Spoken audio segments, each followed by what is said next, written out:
making a video. Guess I'm making an efilist video. So anyway, there's this MP3 podcasty thing. The species barrier 35, Antinatal. So I'll post a link below. Yeah, so there's Benatar and Maestro guy and some other guy or woman.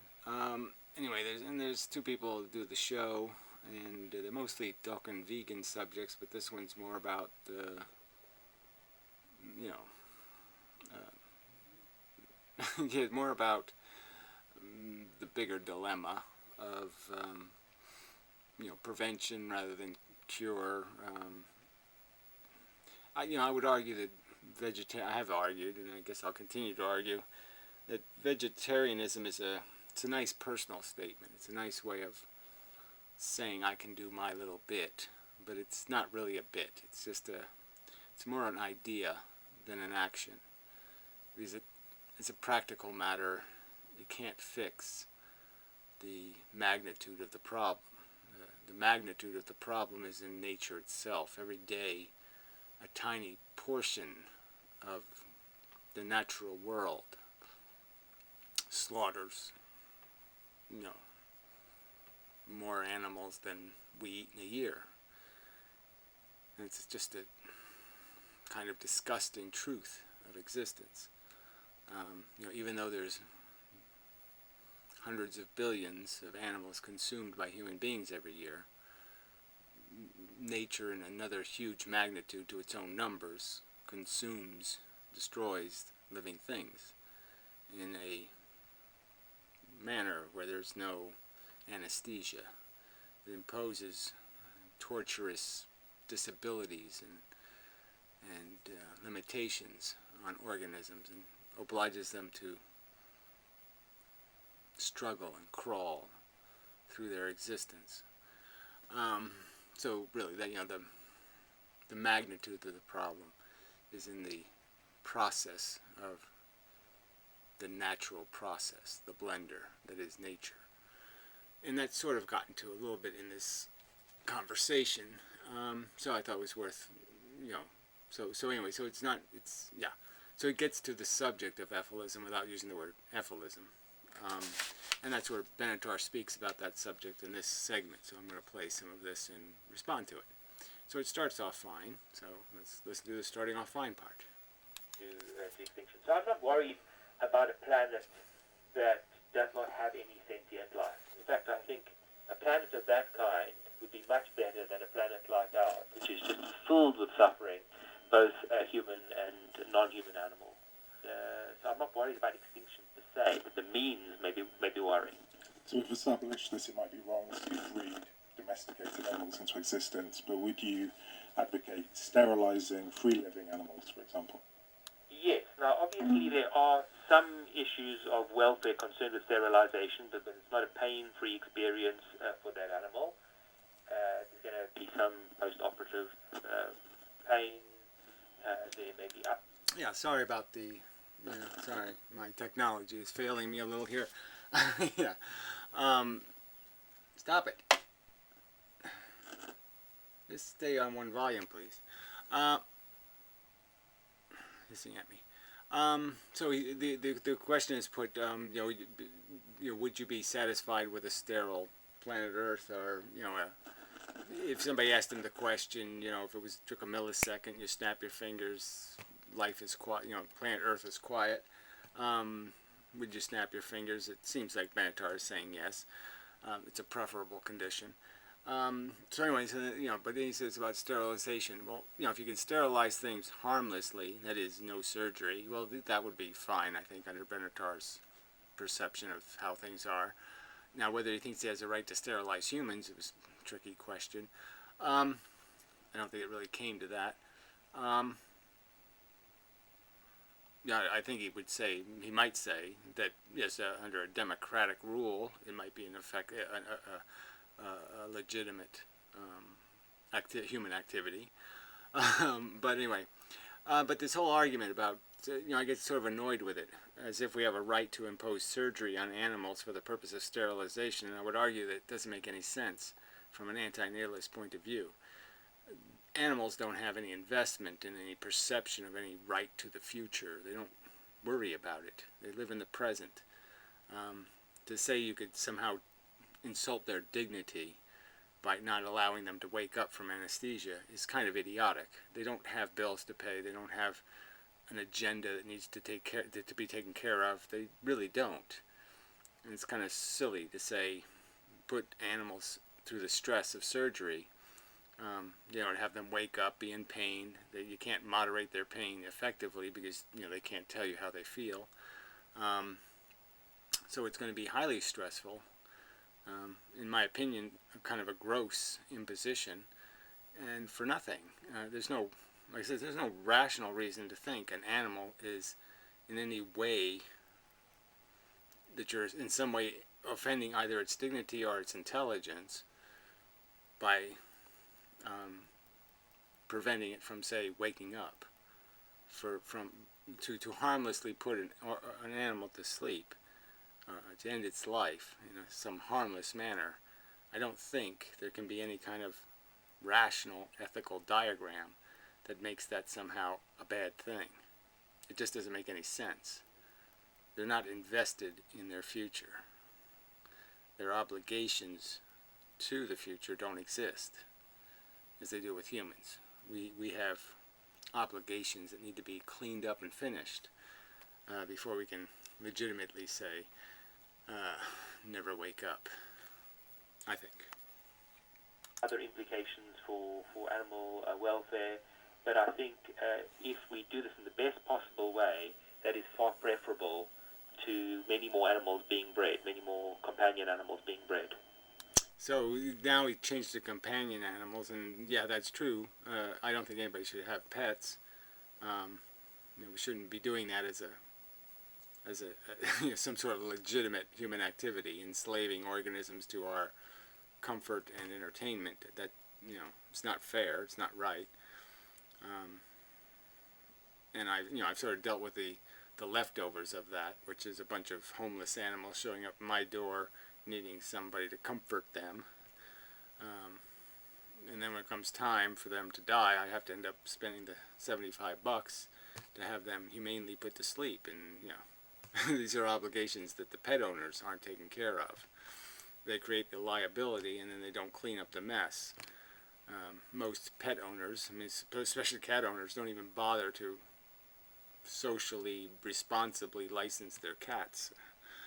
So it's really just quite annoying. It's irritating, and but I'm just saying it's just you're just creating you're just causing all this unnecessary harm to service this need that you should find some other way to gratify or satisfy. An animal shouldn't be your comfort toy. But the bigger story is nature itself. And I think he gets to that, but I don't quite remember. So let's play some more. A human pregnancy is commonly seen as a cause of celebration and congratulations. How do you react to such announcements? That's a hard one because people want one to be pleased for them when they tell you that they're pregnant, and I do feel an inner sadness at the thought that there'll be another being that will come into existence. Yeah, well, it just seems like you be honest and just say, I feel an inner sadness. I think that should be your reaction to them. I've learned how to do that, so I don't mask my disapproval. I don't go out in the street and look for a prego to insult, but I'm almost to that point where I don't feel any real obligation to be anything other than to speak the truth, which is what gives you the right. Why do you think you're capable of deciding for another organism that should live in your shithole of a world? What's your diet? What's your plan for its future? And what's your plan if it goes wrong? What if it turns out like me and says, when it's 18 years old, what the fuck were you thinking, bitch? What's going to be your answer? You weren't thinking? You don't give a fuck? Tough shit? Too bad? Very likely suffer quite considerably. But what I sometimes try to do to be tactful is to distinguish between my pleasure for the expectant parent and my concern for the... Yeah, I just find that sort of annoying. Like I said, it's sort of an enslavement. And to say, you know, somebody, the neighbor comes up and says, I just bought some new slaves. Oh, I feel so good for you. I feel really bad for your slaves, but yeah, I feel really good for you. Good for you. I'm happy for you that you're happy with your new slaves. Yeah, it just doesn't... I understand we're not socially at a point where you can say that and anybody even understand what the fuck you're saying. But that's really all it is. It's just slavery. Children are enslaved to gratifying needs that are in their parents, not needs that are in the world. They're not having children to solve a problem the world has. They're having children to solve their own fucking problems. Resultant child. I don't always express the latter part, depending on how well I know somebody, but I might say I'm happy for you. Yeah, I've started being very factual about it in that instead of saying congratulations, I'll say, oh, how far along are you? So Yeah, well, that seems a horrible dodge there. How far along are you? Say something like, is the slave kicking yet? I mean, we got to get the word slave or the rape victim or the toy you're abusing, the molestation victim. What are you going to name your molestation victim? You know, the thing you've enslaved to your silly needs. because obviously you don't want to offend someone, you don't want to hurt someone's feelings. Right. They're only enslaving a sentient creature to an ignorant notion of some sort of purpose. And again, if we lived in a world that was substantially beautiful and wonderful, this might not be a necessary conversation. But that's not the world we live in. We know that this is a train wreck waiting to happen. That there's nothing to celebrate here. The world already has so many people in it that only 2 out of 100 get to go to college. Well, I'd say that's too many people. We got to fix these things first. You don't want to fix that shit first. You have no right to put more people in a world where we obviously haven't figured out how to divide resources in any kind of rational way to fairly distribute comfort on this planet. We don't give a fuck about doing any of that, so why the fuck would you have another kid in a world where we haven't figured out how to distribute it in any kind of rational, fair, decent manner? It's disgusting. That you should just call them obnoxiously arrogant motherfucking cunt rapist slave-owning bitch bastards. At the same time, I feel like I'd be Or throw up on their shirt. lying to say congratulations. Exactly. I think, well, that's a very tactful method that you've employed. Yeah, I think it's just kind of defeating the purpose. I mean, there's really got to be a point where we stand up and say, no, I'm going to just let you know I find you disgusting. I'm finding it more and more, like I said, I've done that, even to my own parents. I'm just not going to play the game anymore. I'm not going to pretend that it's all okay. It's not okay. It's pretending it's all okay is what has the world looking the way it does, is everybody just keeps saying everything's that's unacceptable. They keep making it acceptable. So there's a point where you're going to have to start coming up with just some vernacular. Maybe we can give each other better things to say than preposterous evasion, and maybe we can come up with some sensitive way to say, well, although you've chosen to, you know, decide for another sentient being that it's going to be subjected to a world of this putrid insufficiency, all I can say is, well, I guess you have the legal right, but I can't see any reason or decency in your action. I don't congratulate you for being an asshole. No, I don't. Sorry. Fuck you. Yeah, I'm sorry. Fuck you is the only appropriate reaction. Fuck you, you're just lucky I can't legally kick you in the fucking prego. Bitch. And I'm sure there are a range of others that one could use. So we do obviously need to be aware of... Yeah, maybe we should just get little cards that say, you should get an abortion, motherfucking ignorant cunt. You know, maybe we can get cards that have nice little pleasantries written on them and just give them a card. Yeah. Oh, I have a card for that occasion. Fuck you, bitch. Yeah, okay. Read it at your leisure. sensitivities of people who are pro. Yeah, well, fuck them. They obviously aren't sensitive to the people they're going to torment, the jeopardy they're opening the door to. They're inviting the horrid risk of horrid circumstance, of years of torture. They're guaranteeing they're going to kill something. They're presuming it's going to die decently, which isn't the average death. So, I mean, they're just obnoxiously insensitive. So why are you talking like we should be sensitive to their feelings when they're so insensitive to the torture they're opening the door to? They're going to let torture in the house. And you're talking like we should be sensitive to their needs and wants and desires and aspirations? No, I think we should be rather completely fair. Give them what they deserve. Which is, fuck you, you insane, obnoxious, torturing bastard. I hope Hitler eats your eyeballs in hell. Appropriating, be aware that they've not thought about these issues to the extent that we might have, that they might have different views, and we I think without compromising our principles can engage civilly with them. Well, I'm just saying, I just don't know how you do that. Right, I can engage without compromising my principles. I'll sit down and sup with Adolf Hitler. No, I think you're going to compromise your principles if that's what you're going to goddamn do. So, yeah, I think you are.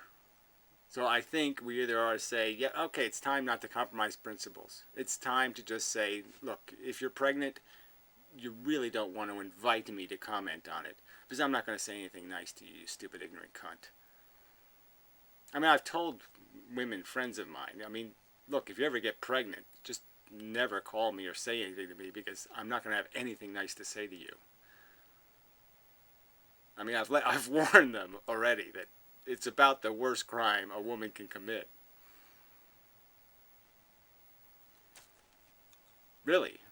You should have your eyeballs eaten in hell by Hitler. Bitch.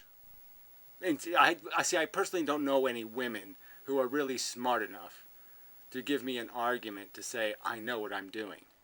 Because they don't know what the fuck they're doing. They can barely take care of themselves, and then they talk about having babies. I mean, fuck.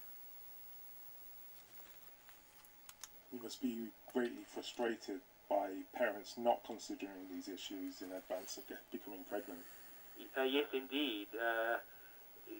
I've seen research that about 50% of people who were brought into existence without a decision being made to bring them into existence. They were just the result of sexual intercourse.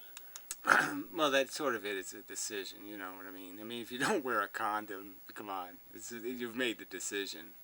So it's like, yeah, they haven't overtly said get pregnant, but they've obviously, when you don't do the responsible things that'll prevent pregnancy, you're obviously saying, I don't care if I get pregnant. And that's the same thing as saying, I want to get pregnant. Yeah, I mean, realistically. It's obviously not a minor event. So these people obviously have some, you wouldn't just say, oh yes, I want to be disabled for 9 months. Come on. Unless you really wanted it to happen. And that's probably the most troubling, where somebody didn't particularly want a child. And in other situations, people have deliberated and they've chosen. And my own view, of course, is that they've chosen wrongly. But yeah, well, my view is that they've chosen psychotically. I mean, they have a delusion so wrong and so caustic to logic that they might as well be Hitler. at least in those situations, there's been some deliberation about it, and one hopes that they're then better equipped to make that child's life as devoid of suffering as is humanly possible. Yeah, well, that's not the plan, is it? You know, look, the point, I mean, I'd like to say that that's the plan, but the point is that no, you can't. You've got to make their life as mission-oriented and productive as possible. There's no point in wishing your child to have a painless existence, because painless is going to be principle-less. Again, now we're back to compromising everything. Well, if you compromise every rational principle of decency, then you can enjoy your life. But it's only because you've compromised every rational principle of decency. Shit, yeah, you can have a good time if you're not paying any attention to the price tag, if it's on somebody else's credit card.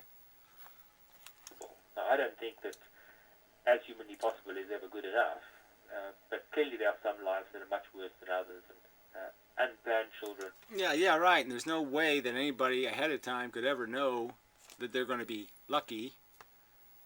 Know it. Anybody can give birth to a retarded child. Anyone. You're not immune because you're rich. Not immune because you have great genetics. Well, so what? That ain't going to make you immune.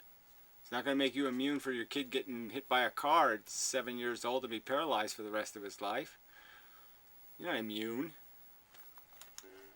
Well, oftentimes cared for very well, but certainly unwanted children are going to have the rawest deal.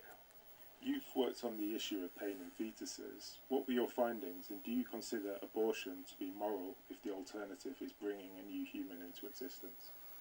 Abortion is moral if the alternative is having an ice cream cone at Friendly's. I mean, there's no, abortion is not an issue. In a world where we're killing adult sentient pigs, torturing them and then killing them, talking about abortion is ludicrous. It's rationally ludicrous. So yes, I worked on that topic with one of my brothers who's a neurologist, so we tried to combine the philosophical and the neurological interests there, and the conclusion that we came to, and this was not original research, it was really looking at existent evidence, was that fetuses likely begin to feel pain around 27, 28 weeks of gestation. Yeah. Well, you say, okay, so I'd say your brother's a lousy neurologist, because I don't know how the fuck you added that up. I don't know how you put together that notion at all. I mean, I don't think you really understand the function of pain. Pain doesn't have any function, again, if a brain doesn't have any context of learning to put it in. Babies aren't in the process of learning because they can't learn yet. They don't know the vocabulary. They don't even know the alphabet. They don't even know what numbers are. They can't associate things. They can't prioritize things. They can't put things in any kind of proportion. It'd be just totally, it's as useless as a plant feeling pain. It's of no value to something that can't coherently react to it. And we know that babies don't do any subtle reactions. They have a button. Nothing or hysteria, and they don't have much in between. In that vicinity. Now, I don't think that antinatalism commits you to abortion before that point, but I think if you combine certain views about the status of a pre-sentient fetus with antinatalism, then you might be led to the conclusion that abortion would be preferable prior to sentience. I think once the fetus becomes sentient, it now acquires some... So this is something I would totally disagree with Venator on. So I'll have to find his brothers. Does he have this research published somewhere? I'd just be interested what the fuck it's based on. And in my opinion, it just validates my argument to the point, if you're going to argue that fetuses are sentient at 28 weeks, then you have to argue that insects are sentient, that they feel in pain and sensation, and so then right there we know the game has to be ended right now, immediately. It's a complete disaster. If fucking insects are feeling sensations when they're metamorphosing from caterpillar to butterfly, and they're having their parts ripped to pieces and moved around inside this gelatinistic mess, okay, and their brains are actually sentient while that process is taking place, they're being tortured many times worse than any kind of Mengele torture you could even imagine. So yes, you have to call it off right now then, immediately. So if you believe if fetuses are sentient, then you might as well admit the truth that insects must be sentient. And the game is over right now then, immediately. No way to rationalize a defense of this game at all. Moral standing, some moral considerability, and then that has become more complicated. So I would not suggest that abortion is never justified later on in pregnancy. There may well be circumstances where it would amount to a kind of euthanasia, where the being that will result will suffer so much that even though it's already got some moral status, and even though it may already have... Well, look, it wouldn't even matter anyway, because obviously you can euthanize, or you can give the baby anesthetic and then still have an abortion. So again, now we're just talking about what its entitlement to life is. And clearly, having an argument about the entitlement to life inside the womb and outside the womb, yes, I'd say it has less entitlement when it's still a parasite inside a woman's body. But even when it's outside the body, I don't see any rational interest in preserving its existence for any reason whatsoever. It still has no reason. We have no reason to invest in its fucking further development. None. Absolutely no reason. Zero rational reason. Not to just euthanize it. Give it anesthetic and let it die. There's absolutely there's no way to contrive a moral crime there that can be rationally respected or logically respected. It would have to be dependent on some sort of religious notion of viability under God's schema, not any kind of rational schema of sentience. So again, even if it's sentient, it doesn't have a right to life. So in here he's conflating life with sentience and saying somehow there's something about sentience that says abortion's wrong. No, there's no wrong. You just give it an anesthesia. Even in the uterus, you can give a baby, a 28-week-old baby can be given full anesthesia and killed. So abortion is still viable. So yeah, I just see a logical inconsistency. And certainly I fundamentally disagree with any kind of notion that fetuses are fucking sentient. I mean, it's just idiotic. Have some interest in continuing to exist, we should still terminate its life. But I do want to emphasize the point that antinatalism does not commit you to a certain view on abortion. You have to combine antinatalism with other views about the status, the moral status of it. Well, I don't think that's true either. I mean, you either are or you aren't. Okay, so unless there's some reason, again, some substantial reason, even under the current schema, it's legal to torture animals, and fetuses don't have any characteristics that make them better than pigs. So it's just idiotic to have this conversation about some moral obligation that could be made out of what? It certainly can't be made out of any secular logic. And so what we should do? We should protect religious fantasies. Give them social sanction. I don't think they should be socially sanctioned at all, ever. Fetus. My own view, given my views about fetal moral status, is that at the pre-sentient point, it would be better to abort than not to abort. Well, again, and after sentience, it would be better to give it anesthetic and humanely put it out of its existence. This is just it's irrelevant. You're just saying that abortion is wrong if you don't give it an anesthetic. So, but if I give it an anesthetic, then it's fine. So why don't you just say it that way instead of this bullshit? But I don't think that all antinatalists have to adopt that same view if they have different views about moral status of fetuses than I do. Yeah, well, I'm just saying this moral status argument, I don't even know what that means. I don't know where this morality word even comes into a conversation by somebody who's rational enough to even know what the word antinatalism means.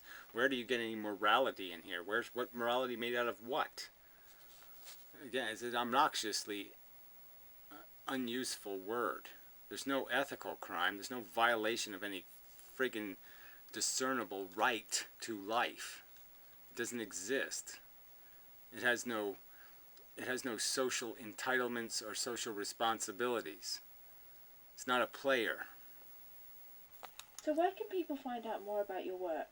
Probably the best place is to look at that book, Better Never to Have Been. Yeah, I already looked at that. Well, anyway, he's not going to say anything about his brother's research, but I'll have to go find that.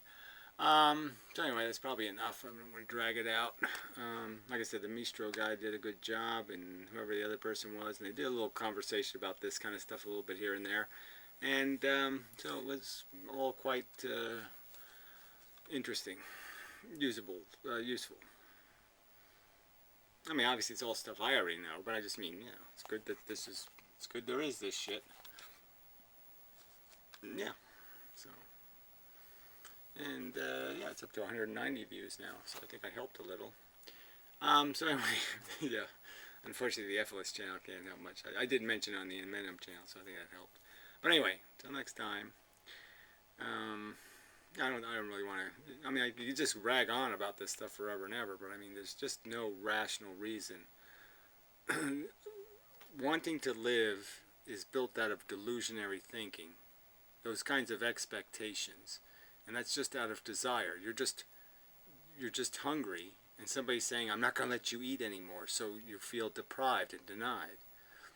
But in fact, if you won't be alive to have any feelings of deprivation. It's idiotic. Those feelings won't exist. It's just delusional. Human beings, the planet Earth, if it blew up right now in a millisecond, nothing in the universe, there'd be no indication of anywhere in the universe that remained, any vibration, any sense, anything of anything bad happening. It just wouldn't exist as a bad event. Just as the non-existence of the Martians is not recognized anywhere in the universe as a bad non-event. We're the thing that misses things. We're the thing that creates the problem. It's our delusions, our notions in our head. It's only a notion in people's heads that there's any need for humans to exist. It's not anything rational. It's not something that can be rationally described to exist in the universe, that the universe will be deprived or less sufficient, less efficient, less good, because there's no asshole humans making up bullshit stories about how great they are. No, the universe doesn't need that. We serve no function. Period. And the only thing we make is lies and delusions. Okay, good enough.